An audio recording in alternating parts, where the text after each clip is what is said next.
The smell of grease and burnt coffee hangs thick inside Redwood Diner. It is 9:05 on a Friday night. The jukebox in the corner plays some old country song nobody listens to anymore. 15 people sit scattered across red vinyl booths, faces down, avoiding eye contact. A woman in her 50s stares at her plate like it holds answers. An older man at the bar grips his mug like it might fly away. Nobody talks much. They all know what is coming. Chase Whitmore stands near the door.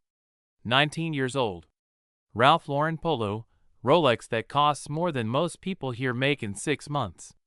His face is flushed red, beer on his breath, confidence in his posture. 2 friends flank him. Tyler holds up his phone, already recording, already grinning. Brett stands behind them both, eyes on the floor, hands in his pockets, uncomfortable but silent. Priscilla Brooks carries a tray of waters toward table 7.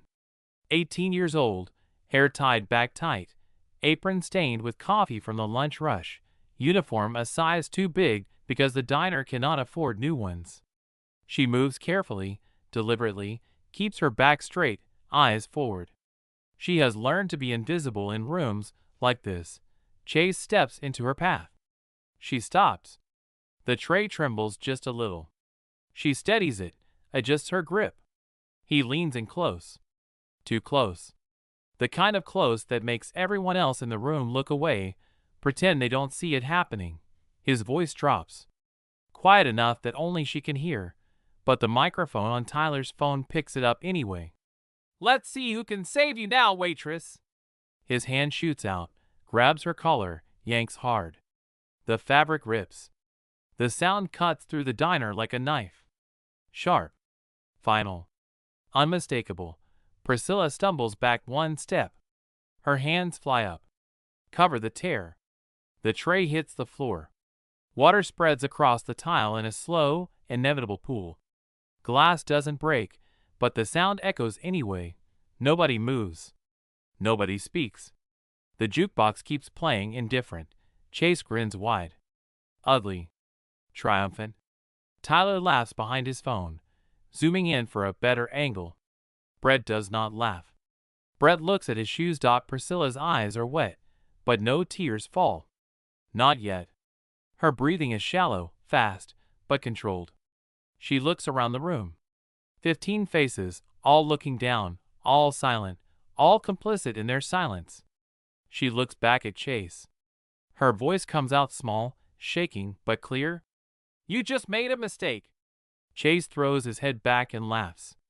It echoes off the walls, bounces around the small space. Tyler joins in. Brett shifts his weight from foot to foot. Still does not look up. "A mistake?" Chase takes a step closer. Priscilla does not step back.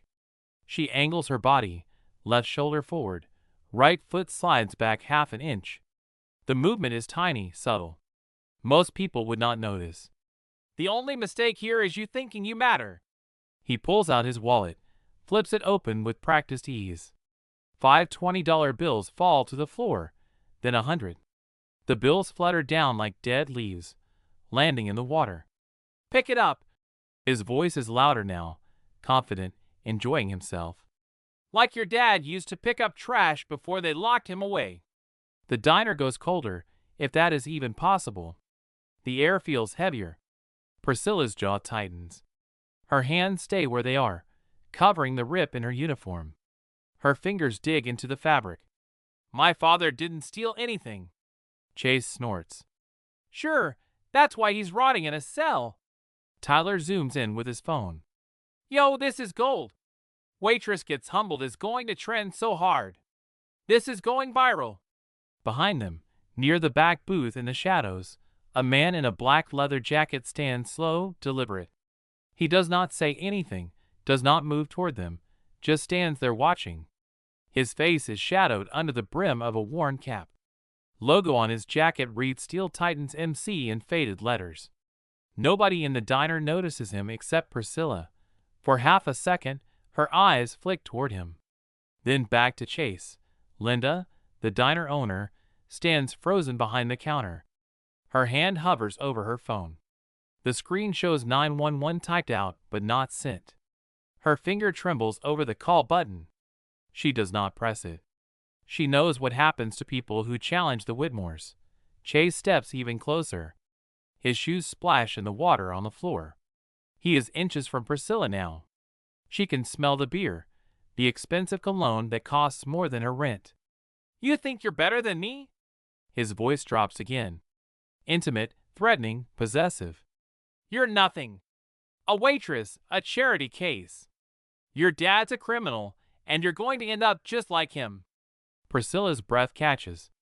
Her hands lower just a fraction. Her left foot slides back. Not a retreat, an adjustment. Her weight shifts. Balanced. Ready. Her right hand moves toward the pocket of her apron. Slow, careful. She does not look down. Inside the pocket, her phone screen glows faint blue. Recording icon blinks red. 6 minutes already. She looks Chase in the eye. Her voice does not shake this time. "You done?" He blinks, thrown for a second. Then his grin comes back meaner, sharper. "Oh, I'm just getting started." The jukebox song ends. For 3 seconds, there is no sound except the hum of the refrigerator and the distant rumble of engines outside. Motorcycles, deep, heavy, getting closer. Chase does not hear them. He is too busy enjoying himself. Tyler lowers his phone for a second, frowns at the screen. "Yo, Wi-Fi just died." Chase waves him off, dismissive. "Who cares? We'll upload it later." He turns back to Priscilla, studying her face for fear. "You know what your problem is? You think you can just ignore me. I've been asking you out for weeks. You act like you're too good for me." "I'm working," Priscilla says quietly. "I told you I'm not interested." "Not interested." Chase repeats the words like they taste bad, like they offend him personally. "Not interested." "Do you know who I am?" Tyler steps forward, phone up again. "Dude, everyone knows who you are. Your dad's the mayor. This girl's nobody." Brett finally looks up.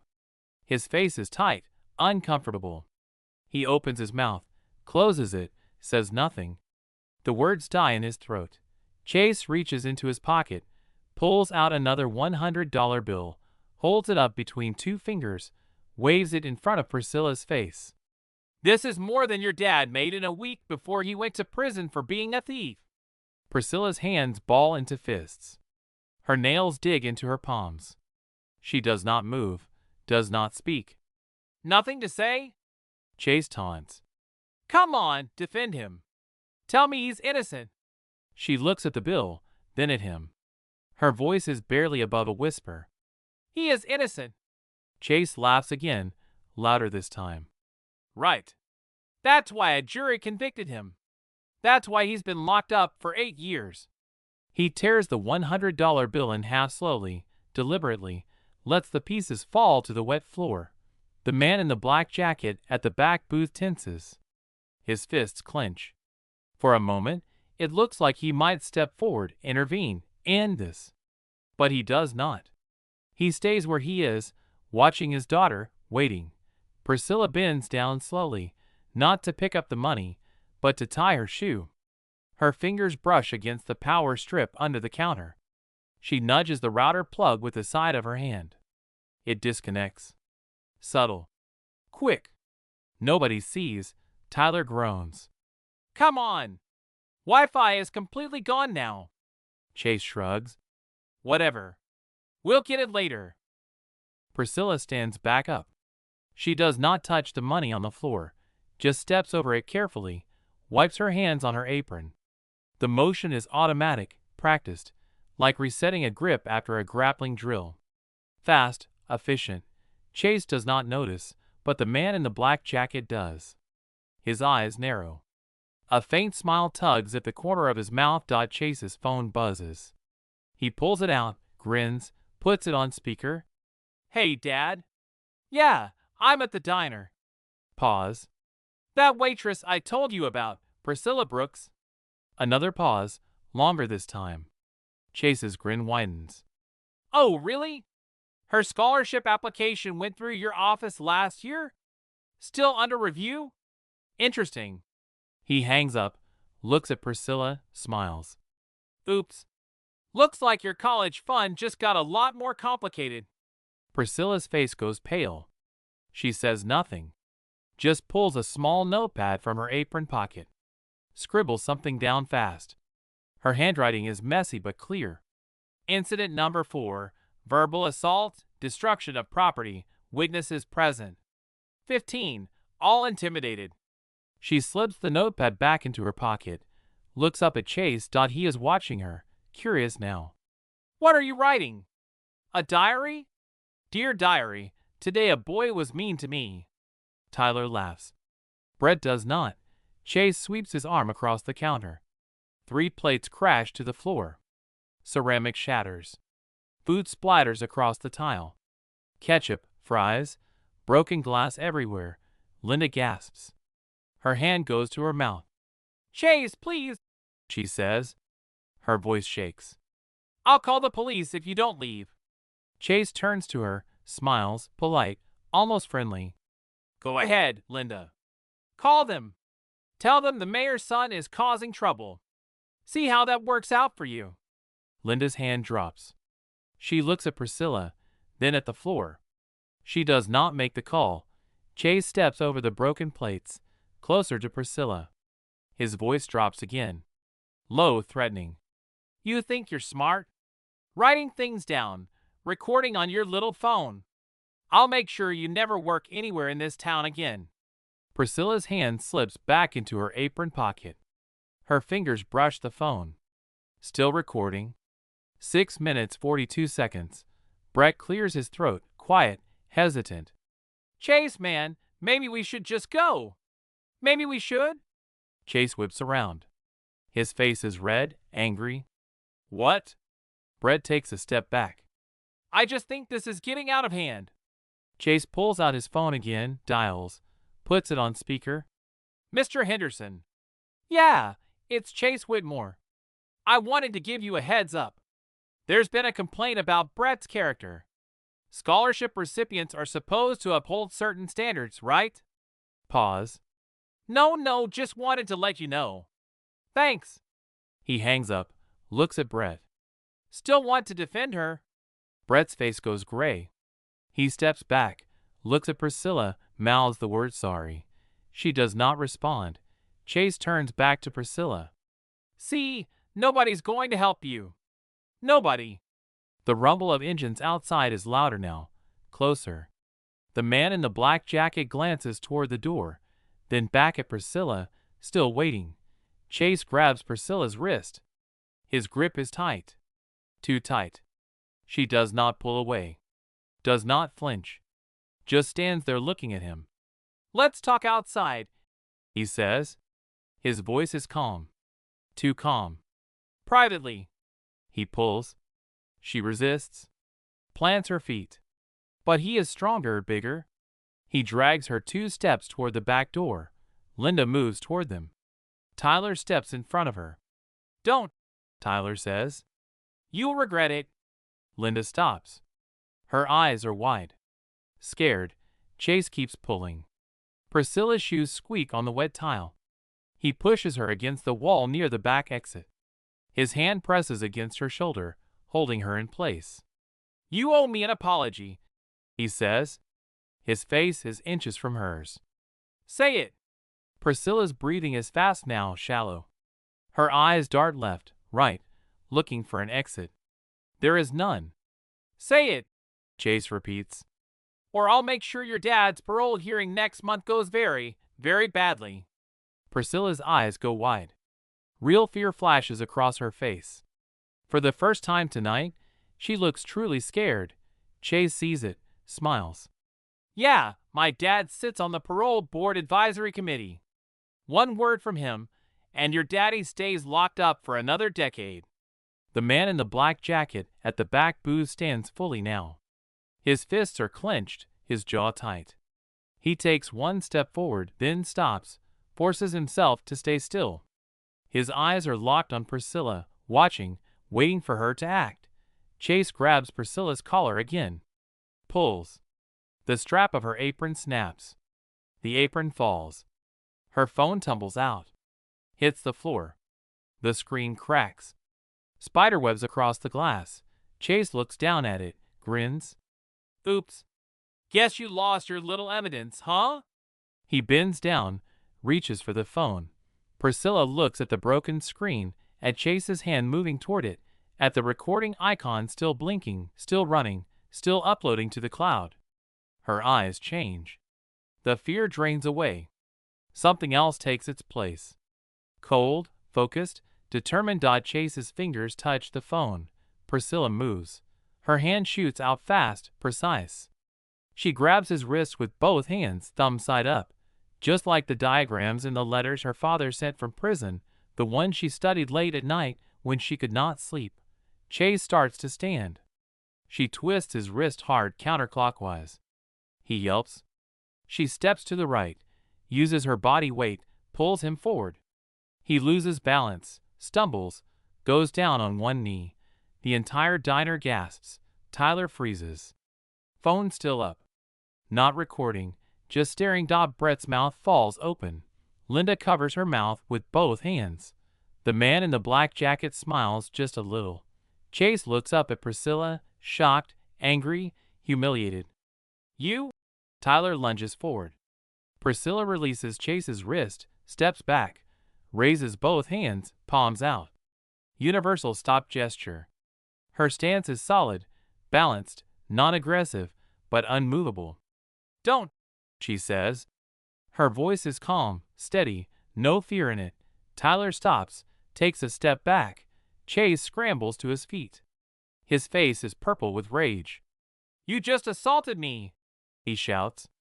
I'll have you arrested. My father will. Priscilla bends down, picks up her phone.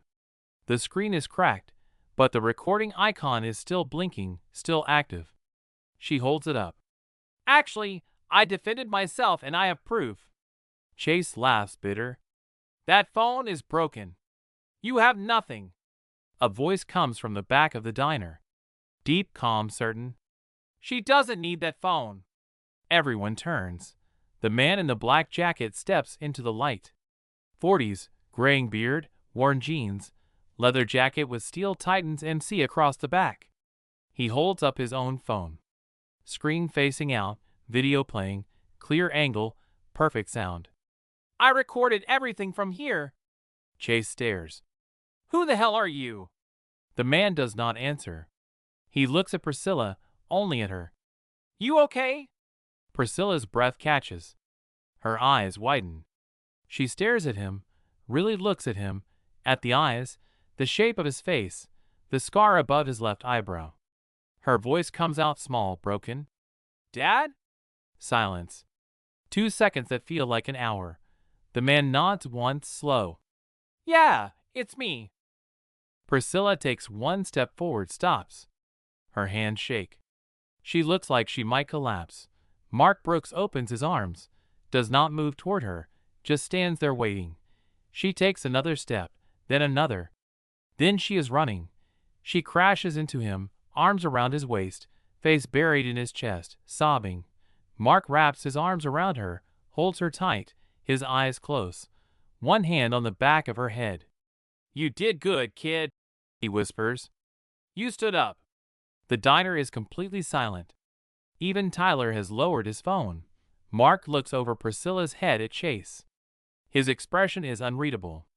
You picked the wrong girl, Mark says quietly. The rumble of motorcycles outside grows louder. 2 more figures appear in the doorway. Leather jackets, steel Titans patches. They do not step inside, just stand there, arms crossed, silent. Linda finally moves. She grabs her phone, dials 911. This time she presses call. Chase backs toward the door. This is insane. You can't, I can, Mark says. And I will. He holds up his phone, taps the screen. Priscilla's phone buzzes, then Linda's. AirDrop. Video file received. Linda looks at her screen, then at Chase, then she nods. Police are on their way, she says. Chase turns to run. Tyler is already gone. Brett stands frozen in the middle of the diner. Outside, the sound of sirens begins to grow. Mark looks down at Priscilla. She pulls back, wipes her eyes, looks up at him. "Why didn't you help me earlier?" she asks. "You were here the whole time." Mark's expression softens. "Because you didn't need me to." Priscilla does not understand. He can see it in her face. "I'll explain," he says. "But first, let's finish this." The police lights flash red and blue through the diner windows. Officer Ramirez steps through the door, looks around, sees Chase backed against the wall, sees Priscilla and Mark, sees the broken plates, the torn uniform, the phones held up like evidence. "Someone want to tell me what happened here?" Ramirez asks. Mark hands him the phone. "Everything you need is on there." Ramirez watches. His expression changes, hardens. He looks at Chase. "Mr. Whitmore, you are under arrest." Chase's face goes white. "My father will. Your father just got a call from the district attorney," Ramirez says. "There is video evidence. You are done." He pulls out handcuffs. Chase tries to back away. Ramirez grabs his arm, cuffs him, reads him his rights. Chase starts to cry, loud, ugly, in front of everyone. Tyler is already outside running. One of the steel titans steps in front of him, does not touch him, just stands there. "Police want to talk to you too," the biker says. "About that video you posted." Tyler stops, sits down on the curb, puts his head in his hands. Inside, Brett walks up to Priscilla. His face is pale, ashamed. "I'm sorry," he says. "I should have spoken up earlier. I'll testify now. I promise." Priscilla looks at him, nods. "Thank you." Linda comes out from behind the counter. She holds an envelope, white, official looking. "This came last week," she says. "I forgot to give it to you." Priscilla takes it, opens it, pulls out the letter inside. Her hands start to shake, but this time it is different. Not fear. Something else. "What is it?" Mark asks. Priscilla looks up, smiles. A real smile. The first one all night. "Full scholarship approved." Mark pulls her into another hug. This one is lighter, happier. Around them, the 15 people in the diner start to clap. Slow at first, then louder. A woman in her 50s stands. Then the old man at the bar, then everyone else. "Good for you, honey," the woman says. Priscilla's face flushes. She nods. Wipes her eyes again. Mark looks around the diner at the people clapping, at Linda, at Brett, at the police loading Chase into the back of the cruiser. He looks down at Priscilla. "Didn't reopen my case," he says quietly. "Your evidence tonight proves the Whitmores have been manipulating the system for years."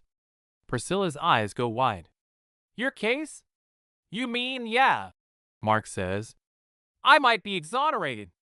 She stares at him, then throws her arms around him again. Outside, the sirens fade. The motorcycles rumble. The steel titans stand guard, silent, steady. Inside, Priscilla Brooks stands in the middle of Redwood Diner. Her uniform is torn. Her apron is on the floor. Her phone screen is cracked, but she is smiling. And for the first time in a long time, she is not afraid. 3 days later, the story breaks. Local news, then state news, then national. Mayor Whitmore resigns. Effective immediately, his office releases a statement. Standard, vague, personal reasons, family matters. Nobody believes it. The district attorney holds a press conference, announces a full investigation into corruption allegations, multiple cases under review, pattern of abuse of power, witness intimidation, evidence tampering. Chase Whitmore is arraigned. The judge denies bail. Flight risk. Credible threats against witnesses. Video evidence presented in court. Clear. Damning. His lawyer argues self-defense. The judge watches the video, sees Chase grab Priscilla, sees him rip her uniform, sees him threaten her family, sees him try to destroy evidence. The judge is not impressed. Chase is remanded to county jail. 6 months minimum, pending trial. Tyler Matthews is arrested the next day. Cyber harassment, distribution of illegal recordings, conspiracy to intimidate a witness. His parents hire a lawyer. It doesn't help much. Brett keeps his scholarship. He testifies, gives a full statement, names, dates, incidents, everything he saw over the past year, everything he should have reported sooner. Priscilla goes back to work at the diner. Linda offers her a raise. Priscilla accepts. She needs the money. College is expensive, even with a scholarship, but something is different now. Customers recognize her. Some from the news, some from the video that went viral. They treat her with respect, some with awe. A few ask for autographs. Priscilla doesn't understand it. She didn't do anything special. She just stood up for herself. Mark comes by every day now. No more hiding in the back booth. He sits at the counter, orders coffee, pie sometimes, talks to Linda, makes small talk with the regulars, watches his daughter work. Priscilla likes having him there. It feels normal, like maybe they can build something new from the wreckage of everything that was lost. 1 week after the incident, the district attorney calls Mark, asks him to come to the office. Priscilla goes with him. He doesn't ask her to. She just shows up, stands beside him, holds his hand. The DA is a woman in her 50s, gray hair, sharp eyes. She shakes Mark's hand, then Priscilla's. "Thank you both for coming," she says. "I wanted to tell you in person." She opens a file, thick, worn. "Case number 174. We reviewed the evidence from your original trial," she says to Mark. "Cross-referenced it with Mayor Whitmore's testimony, examined the accident reconstruction, interviewed witnesses who were too afraid to speak up back then." She closes the file, looks at Mark. "Your conviction is being overturned officially. Record expunged. You're a free man." Mark doesn't move, doesn't speak, just stares at her. Priscilla squeezes his hand hard. "Are you sure?" Mark asks, his voice hoarse. "Positive," the DA says. "Mayor Whitmore lied under oath. He caused the accident, not you. He let you take the fall to protect his political career." She slides a document across the desk. Official letterhead, state seal. "We're also issuing a formal apology," she says, "and discussing compensation for wrongful imprisonment. 8 years. You're entitled to restitution." Mark picks up the document, reads it. His hands shake. Priscilla reads over his shoulder. Her vision blurs. She blinks hard. "Thank you," Mark says. His voice breaks. The DA nods. "It's long overdue." They leave the office, walk to the parking lot in silence. Mark gets to his bike, stops, sits down on the curb. Priscilla sits beside him. "You okay?" she asks. Mark laughs. It sounds like crying. Maybe it is both. "I don't know," he says. "I thought this day would never come. It came," Priscilla says. They sit together on the curb in the middle of a government parking lot under a gray sky. Cars driving past, people walking by. Nobody paying attention. "What do you want to do now?" Priscilla asks. Mark looks at her. Really looks at her. "I want to make up for lost time," he says. "If you'll let me." Priscilla leans her head on his shoulder. "I'd like that," she says. 2 weeks later, Mark stands outside Redwood Diner, not going in, just standing, looking at the building. Carter pulls up on his bike, cuts the engine. "You ready?" Carter asks. Mark nods. "Yeah." They walk in together. The diner is packed. More people than usual. Priscilla is behind the counter pouring coffee, taking orders, moving fast, efficient. She sees Mark, smiles, waves. He waves back. Linda comes out from the kitchen, sees Mark. Her face lights up. "Mark Brooks," she says. "I heard the news. Congratulations." "Thanks," Mark says. "You here for coffee?" Linda asks. "Actually," Mark says, "I'm here to talk business." Linda raises an eyebrow. "Business?" Mark pulls out a folder, opens it, shows her documents. "Official legal restitution from the state," he says. 8 years wrongful imprisonment. It's enough to invest. I want to buy into the diner, make it a partnership, expand, maybe open a second location. Linda stares at the papers, at Mark, at Priscilla behind the counter. You serious? Linda asks. Dead serious, Mark says. This place gave my daughter a job when nobody else would. Gave her a safe place to work. I want to make sure it stays that way for her and for everyone else.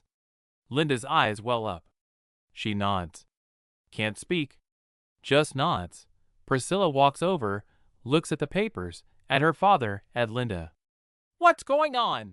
She asks. Mark grins. How do you feel about being the daughter of a diner co-owner? Priscilla's mouth falls open. Are you kidding? She asks. Nope, Mark says. Fully serious. We're going to make this place something special. Priscilla throws her arms around him, hugs him tight. The diner erupts in applause. Customers clapping, whistling, cheering. Linda wipes her eyes, joins the hug. The three of them stand there in the middle of the diner, holding each other, crying, laughing. Outside, the steel tightens weight. 5 bikes, engines rumbling. Not a threat.